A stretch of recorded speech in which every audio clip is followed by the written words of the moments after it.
Frazier.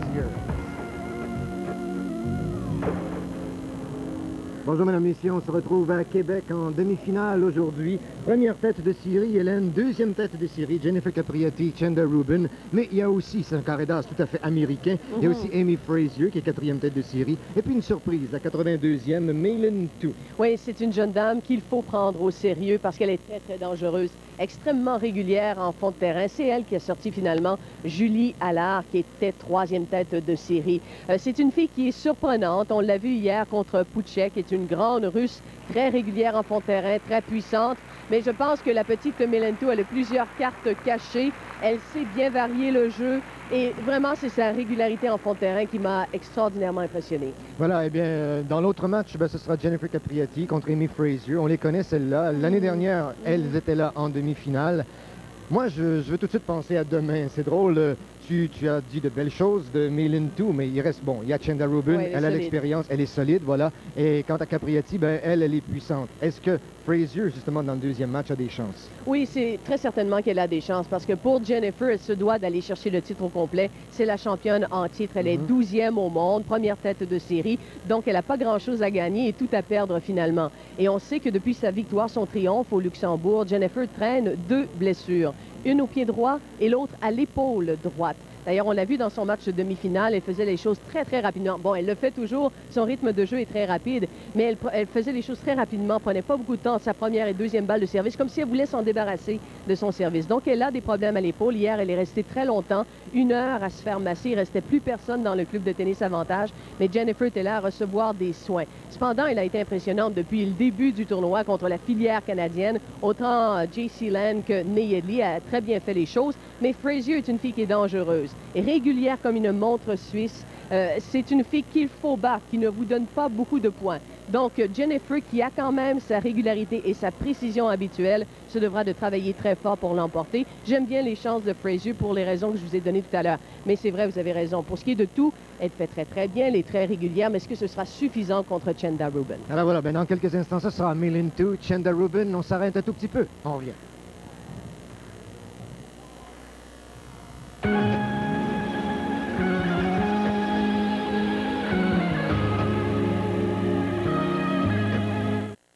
Hélène, voici Maylin Tu sur le terrain en période d'échauffement. Elle a 22 ans, mais oh, ce qu'elle est petite, cette fille. 100 livres, 5 pieds 4 pouces, elle est californienne. Elle vit toujours là-bas et on la comprend fort bien. Non seulement c'est une température extraordinaire, la Californie, pour jouer au tennis, mais également il y a énormément de bons joueurs avec qui on peut s'entraîner. Elle est présentement 82e au monde. Cette année, 38 victoires, 23 défaites. Et compte tenu de ses beaux succès cette année, elle qui est dans le carré d'as, eh bien, elle a une fiche de 7 victoires, 2 défaites.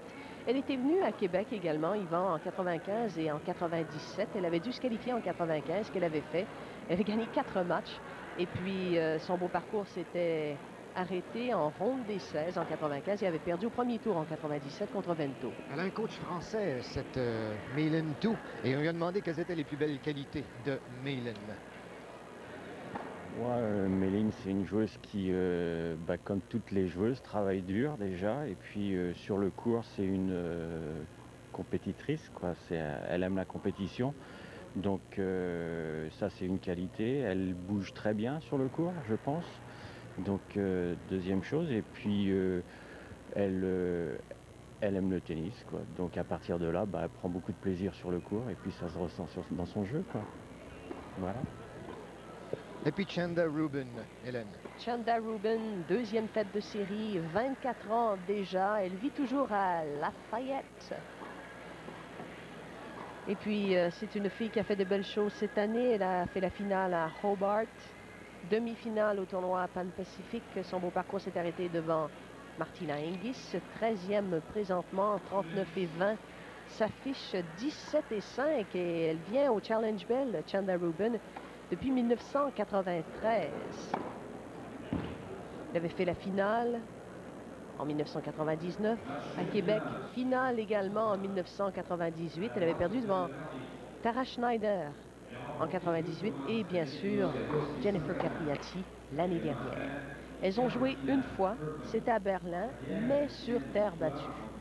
Et évidemment, Rubin, plus régulière que l'autre, l'avait emporté très facilement par le score, mais plusieurs parties extrêmement longues.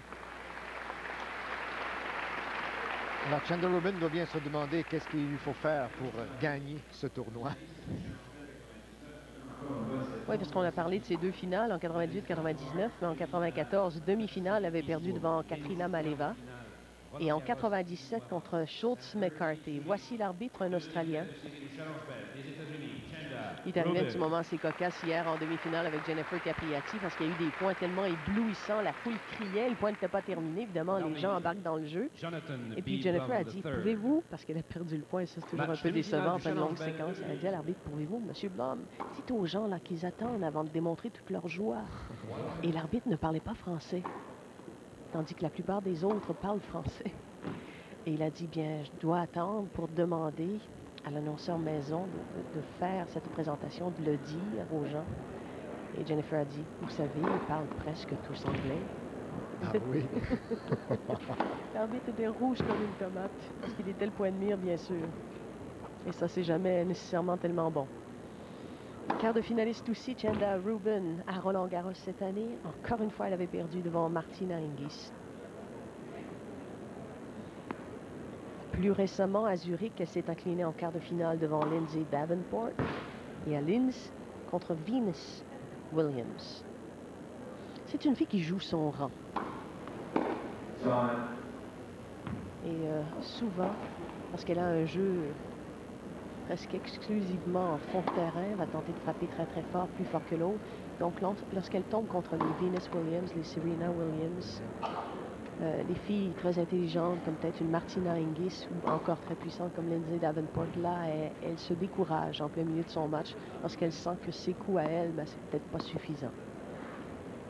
Tandis que Mei Lin Tu, son entraîneur nous l'a dit, c'est une fille qui se bataille à tous les instants.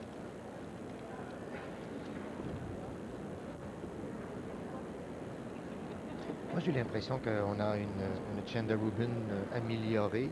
Je ne sais pas si tu partages cette impression.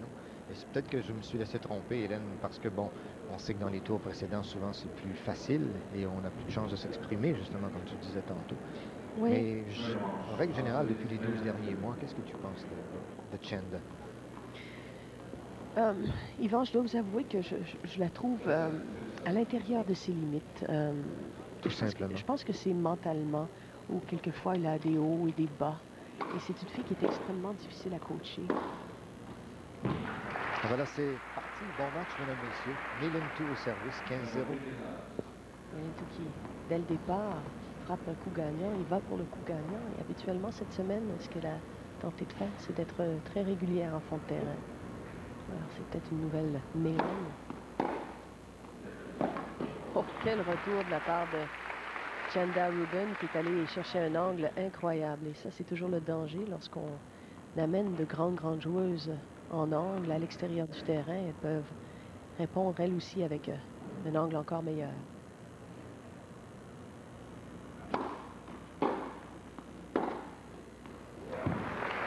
Oh, elle a presque échappé, celle-là. Vous avez vu, elle a frappé la balle légèrement en retard, mais vu qu'elle ne visait pas nécessairement la ligne, la balle qui est restée en jeu.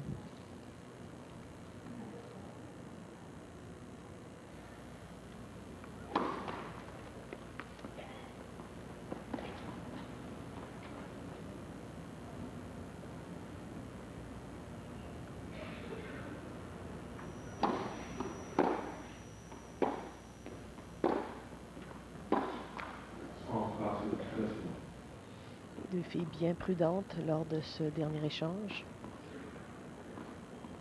Oui, hier, Mei Lin Tu, c'est en trombe qu'elle a commencé ce match. Elle a fait un 6-0 à Pucek et, comme on dit dans le jargon, elle était dans sa bulle. Ouais, dans la zone. Elle a même dit que même si elle se fermait les yeux, elle frappait un coup gagnant dans ce premier set, tellement tout était parfait pour elle. Est-ce qu'on essaie de reproduire ça le lendemain? Ou c'est une erreur que d'essayer? Chanda Rubin un peu lente là, pour se rendre à cette balle, comme si elle avait été au ralenti. C'est une bonne question, Yvan. Savez-vous, je pense que c'est un état d'esprit qu'il est difficile d'essayer de reproduire. Mais il y a sûrement des trucs là, dans la préparation d'avant-match pour essayer de se retrouver dans cette zone confortable. Et voilà. Chanda qui a beaucoup d'ajustements à faire. C'est tout à fait normal d'être un petit peu nerveuse en début de rencontre. Le premier jeu de ce match, de cette demi-finale, 1-0 tout. Alors, né aux États-Unis, mais avec une descendance toute taïwanaise, cette Meilin Tu. Les parents sont de Taipei. Elle a battu au premier tour Kolbovic, la Canadienne, 6-4, 6-4. Et plus le match avançait, plus tout était à l'intérieur du terrain et plus Kolbovic reculait derrière la ligne de fond. Et ça, c'est toujours un signe. Hein. Il y en a une qui domine grandement son adversaire. Il faut dire que Kolbovic n'était pas son meilleur, souffrait d'une grippe.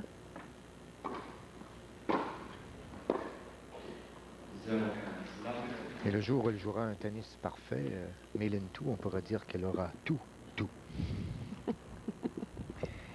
Elle a tout ce qu'il faut, effectivement.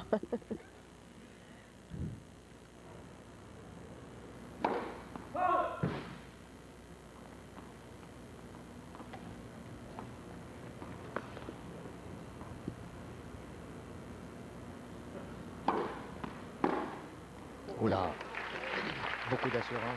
Oui, beaucoup d'assurance. Et une deuxième balle un peu faible de la part de Chanda Rubin. C'était, regardez cette motion brossée.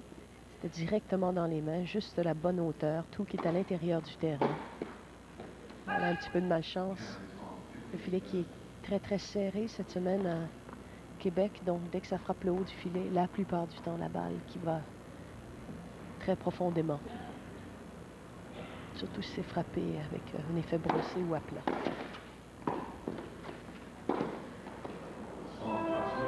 Peut-être un petit changement de tactique pour mêler les cartes un peu. Chanda qui faisait l'enchaînement service-volée.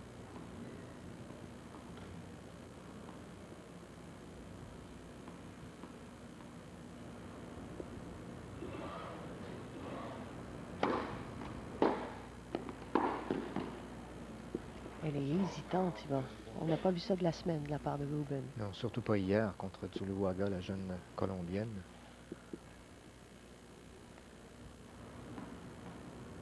Alors, chance de briser. Quel genre de deuxième nous présentera-t-elle cette fois-ci?